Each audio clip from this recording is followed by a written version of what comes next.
ಸ್ನೇಹಿತರೆ ನಮಸ್ಕಾರ. ನಾನು ಲಕ್ಕಿ.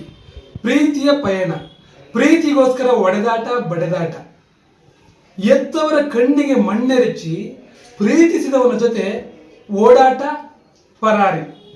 ಆಯ್ತಪ್ಪ, ಎತ್ತವರಿಗೆ ಮೋಸ ಮಾಡಿ ಪ್ರೀತಿಸಿದವನ ಜೊತೆ ಓದ್ಲಲ್ಲ ಹುಡುಗಿ, ಹೋಗ್ಲಿ ಅವನ ಜೊತೆ ಆದ್ರೂ ಚೆನ್ನಾಗಿದ್ದಾಳ ಚೆನ್ನಾಗಿಲ್ವಾ ಅನ್ನೋದು ನನಗೆ ಗೊತ್ತು.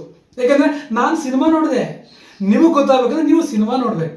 ಸಿನಿಮಾ ಅಂತೂ ತುಂಬ ಚೆನ್ನಾಗಿದೆ. ಹೀರೋ ಹೀರೋಯಿನು ವಿಲನ್ನು ಜಿದ್ದಿಗೆ ಬಿದ್ದು ಆಕ್ಟ್ ಮಾಡಿದ್ದಾರೆ. ಅಷ್ಟು ಚೆನ್ನಾಗಿ ಚಿಂದಿ.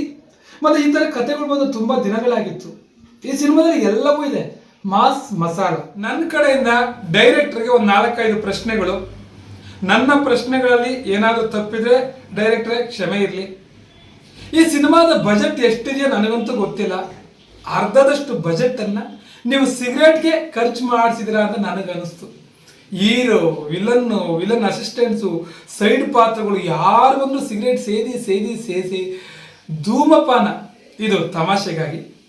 ಮತ್ತು ದೇವಸ್ಥಾನದಲ್ಲಿ ಒಂದು ಸೀನ್ ಬರುತ್ತೆ. ಹೀರೋಗೆ ಪ್ರತಿಯೊಂದು ಹೇಳ್ತಾ ಬರ್ತಾಳೆ. ಅಲ್ಲಿ ಡೈಲಾಗಿ ಕೇಳಿಸಲ್ಲ, ಮ್ಯೂಸಿಕ್ ಜಾಸ್ತಿ ಇದೆ. ಮತ್ತು ನಮ್ಮ ಹೀರೋಗೆ ಥ್ರೋಟ್ ಒಂದೇ ಗೆಟಪ್ ಇದೆ.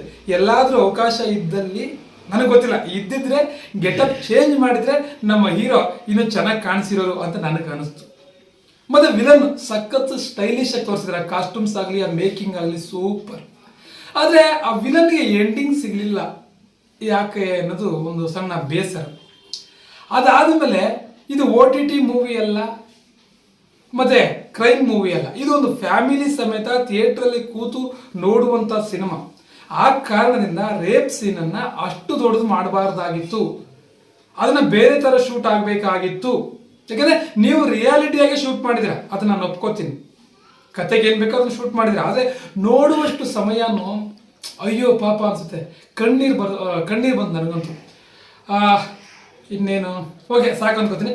ಸಿನಿಮಾ ಅಂತೂ ತುಂಬ ಸ್ಟೈಲಿಶ್ ಆಗಿ ಶೂಟ್ ಮಾಡಿದರೆ ಡೈರೆಕ್ಟ್ರೆ, ನಿಮ್ಗೆ ಆಲ್ ದಿ ಬೆಸ್ಟು. ಸಿನಿಮಾ ಅಂತೂ ಓವರ್ ಆಲ್ ಸಖತ್ತಾಗಿದೆ. ಎಲ್ಲರೂ ಸಿನಿಮಾ ನೋಡ್ಬೋದು. ಕೊಟ್ಟು ಕಾಸ್ಕಂತೂ ಮೋಸ ಇಲ್ಲ. ಎಲ್ಲರೂ ಸಿನಿಮಾ ನೋಡಿ. ನಮಸ್ಕಾರ.